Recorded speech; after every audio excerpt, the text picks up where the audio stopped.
السلام علیکم ورحمۃ اللہ وبرکاتہ۔ میں سب سے پہلے اللہ سبحانہ و تعالیٰ کا بے پناہ شکر گزار ہوں اور ہمیشہ شکریہ ادا کرتے رہتا ہوں کہ اللہ نے مجھے آپ کے دلوں میں محبت ڈال کر یہاں مجھے انوائٹ کیا گیا اور آپ کے بیچ میں کچھ بات رکھنے کا بھی اللہ نے موقع دیا ہے، اور اس کا میں شکریہ ادا فیض ویلفیئر ایڈ کے جتنے بھی ٹرسٹیز ہیں، ذمہ داران ہیں، بالخصوص قاری محمد علی صاحب، قاری احمد علی صاحب اور ان کے مزید بھائی مولوی حذیفہ صاحب اور جتنے بھی لوگ جڑے ہیں، ان تمام حضرات کے نام میں نہیں جانتا، لیکن جتنے بھی لوگ جڑ کر کام کر رہے ہیں ایز اے ٹیم، اس ٹیم کو میں مبارکباد پیش کرتا ہوں۔ بالخصوص یہ جو آپریشنز کا کام کر رہے ہیں اور یہ شادیوں کا جو کام کر رہے ہیں، یہ واقع بہت بڑے کام ہوتے ہیں، اور بالخصوص انڈیا میں ایسے کتنے غریب انسان ہیں جو چاہ کر بھی زندگی کا ایک ہی مقصد ہوتا ہے، والدین کہ جب بچے ہوتے ہیں تو ان کے زندگی کا بس ایک مقصد ہوتا ہے کہ بس میری بچی کی شادی ہو جائے، بھلے بچے کی شادی ہو نہ ہو وہ کر لے گا اپنے خود سے، لیکن لڑکی کی شادی ہونی چاہیے۔ اور یہ باپ کے سینے پر یہ جو بوجھ ہوتا ہے، کبھی کبھار 30 سال یہ بوجھ سہتا ہے باپ، کبھی کبھار 40 سال یہ بوجھ سہتا ہے باپ، اور وہ خواب پورا نہیں ہو سکتا ہے، اس لیے کہ اس کی آمدنی بمشکل 200 روپے نہیں کماتا ہے دن کے، وہ تو اپنی بیٹی کی شادی کیسے کریں؟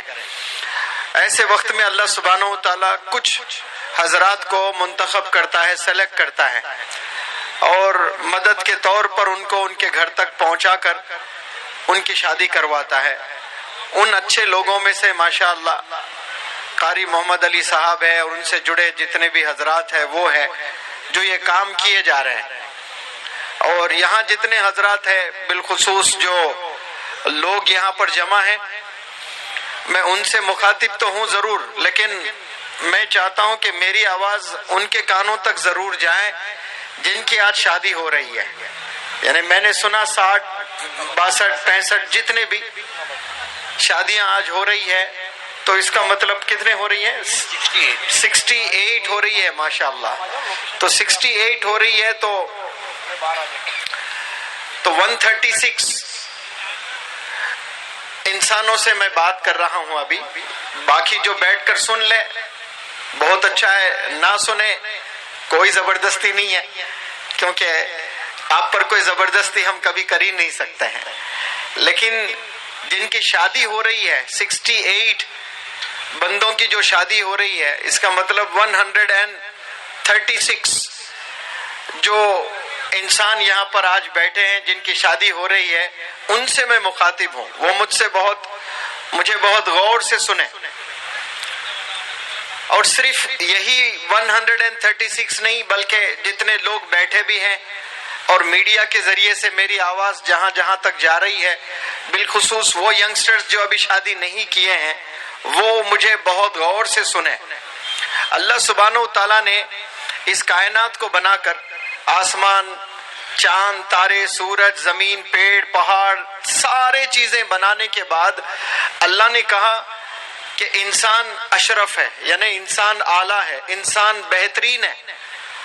سب کے ہاتھوں میں موبائل فون ہے، لیکن ہم سب کو پتا ہے کہ موبائل میں کون سا موبائل اعلیٰ ہے، کون سا موبائل بہترین ہے، تو سب کے زبان پر ایک ہی نام آتا ہے، ایک ہی کمپنی کا نام آتا ہے، آئی فون ہے، ایپل ہے، کیونکہ اس میں کوئی وائرس نہیں ہے اور برانڈڈ فون ہے، زبردست فون ہے۔ بالکل اسی طرح اللہ سب کو بنانے کے بعد کہتا ہے انسان اشرف ہے۔ اللہ کہہ رہا ہے انسان اشرف ہے، عورت اشرف ہے، مرد اشرف ہے، گورا انسان اشرف ہے، کالا انسان اشرف ہے۔ ایسا نہیں کیا اللہ نے، ایسے ڈیفرینشیٹ نہیں کیا ہے، سارے انسانوں کو اللہ نے اشرف کہا، اعلیٰ کہا، بہترین کہا۔ کوئی اسکول میں ٹیچر پورے 40 بچوں کی تعریف نہیں کرتی ہے، صرف 3 جو ٹاپرز ہوتے ہیں بس انہی کے قصیدے پڑھتی ہیں ٹیچر، باقی جو 37 35 بندے ہوتے ہیں ان کو تو ڈانٹ ہی ملتے رہتی ہے۔ لیکن اللہ نے جتنے انسان کو بنائے اس سب کو بنانے کے بعد اللہ نے ایک ٹرافی دیا۔ آج کتنے لوگوں کو ٹرافیز ملے ہیں، ایوارڈز ملے ہیں، فیلیسیٹیشن ہوا ہے، بلکہ میں کہتا ہوں 31 جنوری کو ہندوستان کا فیلیسیٹیشن ڈے منایا جائے. اتنے لوگوں کو آپ نے فیلیسیٹیٹ کیا ہے ماشاءاللہ. اور یہ ٹرافیز میمنٹوز جو ملتے ہیں اللہ نے بھی تو ایک دیا ہمیں, وہ کیا ہے؟ اشرف, یعنی سپریم, بہترین, اعلی. اب اس کے بعد ہم لوگ کام نہیں کر کر ہم نکمے ہو جاتے ہیں. کوئی چور ہو جاتا ہے, کوئی زانی ہو جاتا ہے, کوئی عجیب عجیب گناہوں میں ملوث ہو جاتا ہے, کوئی ڈرگ ایڈکٹ ہو جاتا ہے. یہ اس کے کرتوتے ہیں, وہ ذمہ دار ہے. لیکن اللہ نے تو انسان کو اعلیٰ بنا کر بھیجا ہے. اب اس کا استعمال آپ صحیح کرو گے تو آپ زندگی بھر اعلیٰ ہی رہیں گے. تو آپ نے زندگی کو سمجھنا ہے, اللہ کے اس تحفے کو سمجھنا ہے, اور اپنے زندگی کو بہتر سے بہتر بناتے ہوئے اپنی زندگی گزارنا ہے. اور پھر اللہ نے انسانوں کو بنانے کے بعد اللہ نے شادی بھی رکھا ہے, جس کو میرج ہم لوگ کہتے ہیں. لیکن آج اس کے دور میں جو 2024 میں ہم لوگ زندگی گزار رہے ہیں, یہ تو 2024 میں میرج سے پہلے جو رشتے قائم ہوتے ہیں, لڑکا لڑکی جو بات چیت کرتے ہیں, پھر پیار ہوتا ہے, پھر زنا کرتے ہیں, اس زنا کو انگریزوں نے نام دیا ہے لو میرج. یعنی لو کرو پھر بعد میں میرج کرو, پھر میرج کے بعد میں 90% ہیٹ کرنے لگتے ہیں. شروعات love, second marriage, third hate, fourth divorce.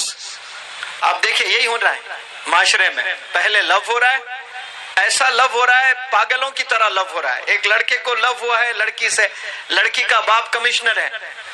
اب وہ چوتھے مالے پر لڑکی رہتی ہے, اس نے چیلنج کیا لڑکے کو, اگر تجھ میں دم ہے تو چوتھے مالے پر دیوار پہ چڑھ کر مجھے ایک پھول دینا. تو وہ جان جوخم میں ڈال کر چوتھے مالے پر چڑھتا ہے. اس کو پتا بھی ہوتا ہے کہ یہ کمشنر کی بیٹی ہے, لیکن سنا نا لو از بلائنڈ. آپ نے سنا کہ جب عشق ہوتا ہے تو پاگل ہو جاتے ہیں لوگ, کچھ بھی نہیں سمجھ میں آتا ہے اس کو, دنیا بھر سے لڑنے کے لیے تیار ہو جاتا ہے وہ, اور وہ چوتھے مالے پہ بھی چڑھ جاتا ہے. تو یہ جو پہلا سٹیپ ہے لو, دوسرا سٹیپ ہے میرج, تیسرا سٹیپ ہے جھگڑا, لو یا ہیٹ, اور چوتھا ہے ڈیورس. یہی تو ہو رہے ہیں آج. جبکہ اللہ نے کہا میرج کس کے لیے ہے؟ لو کرنے کے لیے ہے. لو کر کے میرج نہیں کرنا ہے, میرج کر کے لو کرنا ہے. اور میرج ایک دفعہ ہو جائے تو آخری سانس تک لو کرتے رہنا ہے, صبح سے شام تک لو کرتے رہنا ہے. لیکن ایسا نہیں ہو رہا ہے معاشرے میں. معاشرے میں نفرت ہو رہی ہے, گالی گلوچ ہو رہی ہے. شادی کے بعد شوہر بیوی بد زبانی سے بات کر رہے ہیں, جھگڑا کر رہے ہیں, ایک دوسرے کی کھچائی کر رہے ہیں, ایک دوسرے کی کمپلینٹس کرتے جا رہے ہیں. شوہر بیوی کی کمپلینٹ, بیوی شوہر کی کمپلینٹ, پولیس اسٹیشن میں کمپلینٹ جا رہا ہے. لائف پارٹنرز کبھی کمپلینٹ کر سکتے ایک دوسرے کو؟ کر ہی نہیں سکتے. What is marriage? Marriage is understanding, marriage is adjustment, marriage is patience. صبر کو کہتے ہیں. اور جس جوڑے میں صبر نہیں ہے وہ جوڑا کبھی کامیابی نہیں ہو سکتا ہے. صبر دونوں میں بھی ہونا چاہیے, ایڈجسٹمنٹ دونوں میں بھی ہونا چاہیے.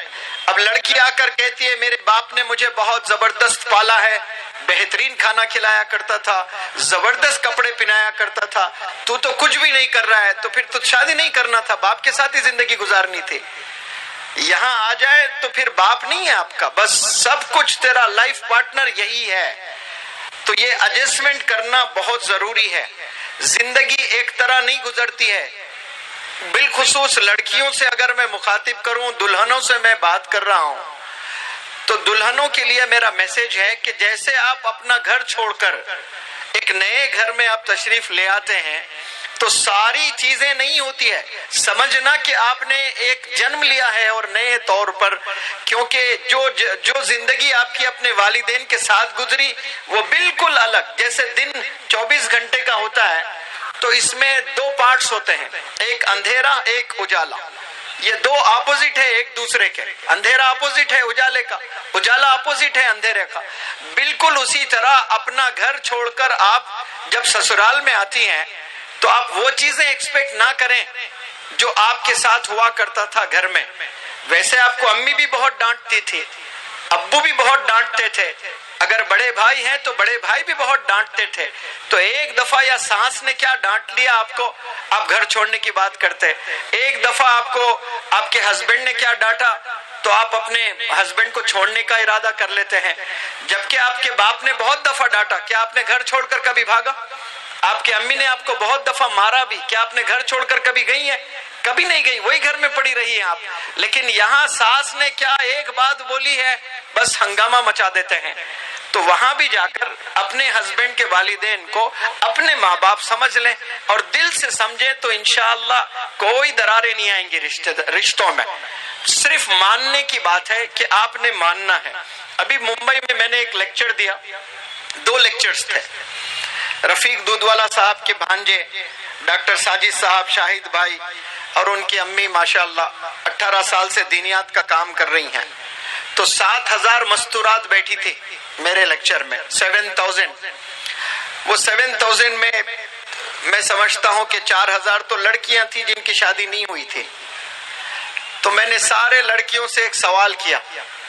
وہ سوال کیا کیا، اور دلہنوں سے بھی میں سوال کر رہا ہوں. میں نے ان سے سوال کیا کہ مستقبل میں یعنی فیوچر میں کیا آپ لوگ شادی کرنا چاہتے ہیں؟ ہاتھ اٹھائیے. تو قاری صاحب ایک بھی لڑکی ہاتھ نہیں اٹھائی. پھر میں نے کہا یہ سنت ہے. اما عائشہ نے شادی کیا آپ صلی اللہ علیہ وسلم سے، فاطمہ رضی اللہ تعالیٰ عنہ نے شادی کیا حضرت علی سے. اب بتاؤ پیارے بچیوں، مستقبل میں شادی کرنا چاہتی ہیں؟ تو 4,000 بچیاں سب ہاتھ اٹھائے. پھر میں نے دوسرا سوال کیا کہ شادی اب ہو گئی آپ کی، مانو سب کی شادی ہو گئی ہے، کیا آپ لوگ جنت میں جانا چاہتے ہیں؟ میرا سوال بھی ختم نہیں ہوا، 4,000 ہاتھ اٹھ گئے اوپر. پھر میں نے تیسرا سوال کیا، اب بتاؤ چونکہ آپ نے فیصلہ کر لیا جنت میں جانے کا، تو اکیلے جانا چاہتی ہیں یا اپنے ہسبینڈ کے ساتھ جانا چاہتی ہیں؟ اکیلے جانا چاہتی ہیں تو 1 ہاتھ اٹھائے، ہسبینڈ کے ساتھ جانا چاہتی ہیں تو 2 ہاتھ اٹھائے. تو سوال ختم بھی نہیں ہوا، 2 ہاتھ اوپر اٹھا دیے سب لوگ. میں نے کہا اب ہے فائنل میچ، آخری سوال ہے. اب اس سوال کا جواب دیں کہ آپ کے ہسبینڈ کی جنت کہاں ہے؟ آپ کے ہسبینڈ کی جنت کہاں ہے؟ تو دھیرے دھیرے جواب آنے لگے کہ میرے ہسبینڈ کی جنت میرے ہسبینڈ کے ماں کے قدموں میں ہے، یعنی میری ساسو ماں کے قدموں میں ہے. تو پھر آپ کے ساسو ماں کے قدموں کو آپ کیسے ڈیفائن کرو گے؟ میں نے پوچھا، کوئی جواب ہی نہیں دے رہے. میں بولا گیٹ وے آف ہیون ہے. وہ کیا ہے؟ گیٹ وے آف ہیون ہے. آپ ہسبینڈ کے ساتھ جنت میں جانا چاہتی ہیں تو پھر ہسبینڈ کی جنت کدھر ہے؟ ہسبینڈ کے ماں کے قدموں میں ہے. تو پھر میں نے کہا اسلام اجازت ضرور دیتا ہے آپ کو کہ اپنے ہسبینڈ کے ساتھ علیحدگی میں الگ سے رہیں، ضروری نہیں کہ آپ ساس سسر کے ساتھ رہیں. یہ انڈیا میں کلچر ہے، رہے. اللہ ہر چیز کو مانتا ہے، دیکھنے والا ہے، نیتیں جانتا ہے. You have absolute right to live your independent life. آپ اکیلے اپنی زندگی گزار سکتی ہیں ہسبینڈ کے ساتھ میں. دلہنوں کے لیے میسج ہے، لیکن آپ کبھی اپنے ہسبینڈ کو اس کی ماں سے دور نہیں کر سکتی ہیں. اگر آپ اپنی ہسبینڈ کو اپنے ماں سے دور کر رہی ہیں تو گویا آپ اپنے ہسبینڈ کو جنت سے دور کر رہی ہیں. کیونکہ اللہ صاف صاف کہتا ہے کہ والدین ناراض تو میں ناراض. اگر آپ کے ہسبینڈ ہیرو ہیں جس کے ملین فالوورز نہیں ہیں، 850 کروڑ فالوورز ہے، سمجھ جائیں اس دنیا میں لوگ کتنے ہیں؟ 850 کروڑ ہے. اس سے زیادہ فالوورز تو نہیں ہو سکتے نا؟ ہو سکتے ہیں کسی کے؟ سوشل میڈیا پر کوئی ایک بندہ بھی اس روئے زمین پر نہیں ہے آج جس کے 850 کروڑ فالوورز ہو. لیکن مان کر چلتے ہیں کہ ایک دلہن ہے اور اس کا جو دلہا ہے وہ دلہا ایسا بہترین ہیرو ہے جس کے 850 کروڑ فالوورز ہیں. نہ جو رونالڈو کے ہیں، نہ وراٹ کوہلی کے ہیں، نہ کوئی پریزیڈنٹ کے ہیں، لیکن آپ کے دلہے کے ہیں، بہت بڑا سیلیبریٹی ہے. لیکن 850 کروڑ میں 2 ایسے شخصیات ہیں جو آپ کے ہسبینڈ سے ناراض ہے، اور وہ 2 کون ہیں؟ آپ کے ہسبینڈ کے والدین، پیرنٹس ہیں. تو پھر اللہ کہتا ہے کہ سب تجھ سے راضی ہو سکتے ہیں لیکن میں تجھ سے راضی نہیں. اس لیے راضی نہیں کیونکہ تیرے والدین تجھ سے راضی نہیں ہیں. تو تو جتنا بھی محبت کرنا ہے تیری دلہن سے کر لے. کیا کیا کھلانا ہے تو کھلائے, کیا کیا پلانا ہے تو پلائے, اپنے دلہن کو گھمائے. لیکن ایک سوال آپ پر ہمیشہ منڈراتا ہے کہ کیا میرے والدین مجھ سے خوش ہیں؟ یہ روز سوال کرنا ہے. ہر بندے کو اس بندے کی عمر اگر 60 سال بھی ہے, اس کے والدین کی عمر 90 سال ہے, تو وہ 60 سال جس کو ہم بوڑھا کہتے ہیں, وہ 60 سال بوڑھے کو بھی یہ سوچنا پڑے گا روز, کیا میرے والدین مجھ سے خوش ہیں, مجھ سے راضی ہیں؟ جواب یس آتا ہے تو آپ اطمینان بخش زندگی جی سکتے ہیں. جواب اگر نو آتا ہے تو خلاص پھر آپ کو جنت نصیب نہیں ہے. اللہ صاف صاف کہتا ہے کہ والدین راضی تو میں راضی. 850 کروڑ آپ کے ایڈمائررز ہیں, آپ کے دیوانے ہیں, آپ کے فالوورز ہیں, صرف 2 ناراض ہے تو اللہ نے کہہ دیا میں بھی ناراض. تو یہ دلہن کی ذمہ داری ہے. اگر آپ چاہتی ہیں اپنے ہسبینڈ کو جنت میں لے جانا, make sure that your husband loves his parents. لیکن 90% دلہنیں یہ نہیں چاہتی, بلکہ ماں باپ سے دور کر دیتی ہیں. میں سب نہیں کہہ رہا ہوں, میجورٹی آف میکسیمم دلہنیں یہی کر رہی ہیں, ماں باپ سے دور کر دیتے ہیں. میں التجا کرتا ہوں اس پلیٹ فارم سے, اتنے بابرکت محفل سے, میں ہاتھ جوڑ کر ونتی کرتا ہوں کہ دلہنیں جتنے بھی انڈیا کے ہیں, جو ہونے والے ہیں, جو مستقبل میں شادی کرنے والے ہیں, مجھے سنیں غور سے کہ آپ واقعے میں اگر اپنے والدین کو جنت میں دیکھنا چاہتے ہیں, اور واقعے میں آپ اپنے ہسبینڈ کو جنت میں دیکھنا چاہتے ہیں, تو پھر آپ یاد رکھ لیں اس بات کو, آپ اپنے ہسبینڈ کو اپنے والدین سے دور نہیں کر سکتے. اب دلہنوں کے لیے میرا دوسرا میسج بہت زبردست میسج ہے, بہت غور سے سنیں, اور میڈیا والوں اس میسج کو خوب وائرل کرنا. ایک دفعہ آپ صلی اللہ علیہ وسلم کے زمانے میں ایک شوہر اپنے بیوی کو یہ کہہ کر باہر جاتا ہے کہ میں کچھ دن کے لیے باہر جا رہا ہوں, میرے آنے تک آپ گھر میں ہی رہنا, کہیں باہر نہیں جانا. مجھے یقین ہے یہاں جتنے بھی خواتین ہیں, دلہنیں ہیں, وہ غور سے سن رہی ہیں میری بات کو. کیا میسج دیا گیا؟ میں کچھ دن کے لیے, ہسبینڈ اپنی وائف سے کہہ رہا ہے, میں کچھ دن کے لیے باہر جا رہا ہوں, میرے واپس آنے تک آپ گھر میں ہی رہنا, کہیں باہر نہیں نکلنا. تو وہ یہ کہہ کر ہسبینڈ تشریف لے گئے, ٹور پر چلے گئے, اور اس کے کچھ دن بعد اس دلہن کے والد کی طبیعت خراب ہو جاتی ہے. اس وقت میں کوئی کمیونیکیشن کا دور تھا نہیں جو میسج کریں, فون کریں, پوچھیں. تو اس خاتون نے کیا کیا, آپ صلی اللہ علیہ وسلم کو لیٹر لکھا. لیٹر لکھ کر یہ کہا کہ میرے ہسبینڈ نے ایسا تاکید کی ہے, منع کیا مجھے باہر جانے کو, لیکن ایک سچویشن آیا ہے. وہ سچویشن یہ ہے کہ میرے ابا حضور بیمار ہیں, کیا میں انہیں دیکھنے جا سکتی ہوں؟ تو آپ صلی اللہ علیہ وسلم نے لیٹر لکھا, جواب دیا, آپ نہیں جا سکتی ہیں, کیونکہ آپ کے ہسبینڈ نے آپ کو منع کیا گھر سے باہر نکلنے کو. پھر کچھ دن بعد دوسرا لیٹر لکھتی ہے وہ, میرے ابا حضور کی طبیعت بہت ناساز ہے, سیریس ہے, کیا اب میں جا سکتی ہوں؟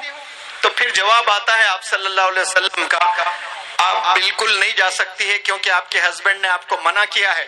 پھر کچھ دن کے بعد ایک غم زدہ لیٹر لکھتی ہے وہ دلہن کہ my dad is no more, میرے ابا حضور ابھی اس دنیا میں نہیں ہے, انتقال فرما گئے, کیا اب میں جا سکتی ہوں؟ تو آپ صلی اللہ علیہ وسلم جواب لکھتے ہیں کہ آپ ابھی بھی نہیں جا سکتی ہے, کیونکہ آپ کے ہسبینڈ نے آپ کو اجازت نہیں دی گھر سے باہر نکلنے کی. پھر کچھ دن بعد آپ صلی اللہ علیہ وسلم کا لیٹر آتا ہے. دلہنوں جتنی بیویاں ہیں سن لو کہ نبی, لاڈلے نبی نے میسج دیا پورے دلہنوں کو. آپ نے ایک لیٹر لکھا اس دلہن کو کہ آپ نہ جا کر اپنی والد کے موت پر آپ نے اپنے ابا حضور کی مغفرت کروا دی ہے. ماشاءاللہ, کہے سبحان اللہ. صرف ہسبینڈ کی بات سننے سے وہ دلہن کس کو جنت میں بھیج رہی ہے؟ مغفرت کا مطلب کیا ہے؟ سارے گناہ معاف, سیدھے جنت میں بغیر سوال جواب کے. صرف ہسبینڈ کی بات سننے کی وجہ سے